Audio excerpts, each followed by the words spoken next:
Operation സിന്ദൂറുമായി ബന്ധപ്പെട്ട് പ്രധാനമന്ത്രി നരേന്ദ്രമോദിക്കെതിരെ Narendra surrender എന്ന പരാമർശം രാഹുൽ ഗാന്ധിയും കോൺഗ്രസും ആവർത്തിക്കുകയാണ്. കോൺഗ്രസിന്റെ ഈ നിലപാടിനെക്കുറിച്ച് ന്യൂസ് 18 രാജ്യവ്യാപകമായി നടത്തിയ സർവേയുടെ ഫലം പുറത്തുവിടുകയാണ്. ട്രംപിന് വഴങ്ങിയാണ് വെടിനിർത്തലിന് പ്രധാനമന്ത്രി തയ്യാറായത് എന്ന കോൺഗ്രസ് ആരോപണമായിരുന്നു സർവേക്ക് ആധാരം.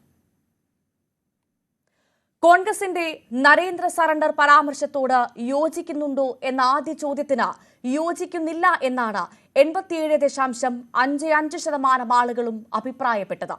12.45% ആളുകളാണ് കോൺഗ്രസ് ആരോപണം ശരിവെച്ചത്.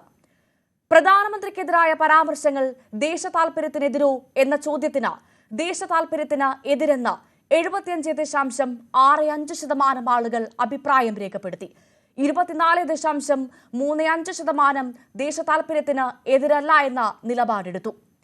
ദേശീയ സുരക്ഷയുമായി ബന്ധപ്പെട്ട കാര്യങ്ങളിൽ പ്രധാനമന്ത്രി നരേന്ദ്രമോദി സ്ഥിരമായി ശക്തമായ നിലപാടെടുക്കുന്നുണ്ടോ എന്ന ചോദ്യത്തിന് പ്രധാനമന്ത്രിയുടെ നിലപാട് ശക്തമെന്നായിരുന്നു 88.06% ആളുകളുടെയും നിലപാട്.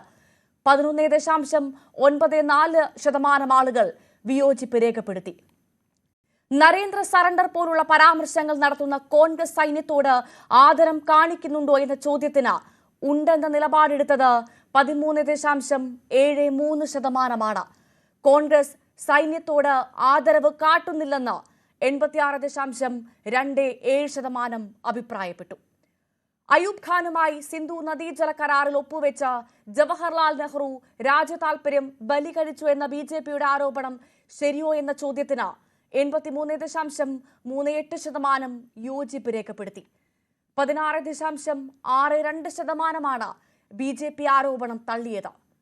ന്യൂസ് 18 വെബ്സൈറ്റിലൂടെയും സമൂഹമാധ്യമ പ്ലാറ്റ്ഫോമിലൂടെയും ടെലിവിഷൻ ചാനൽ QR കോഡ് ഉപയോഗിച്ചുമായിരുന്നു ഈ സർവേ.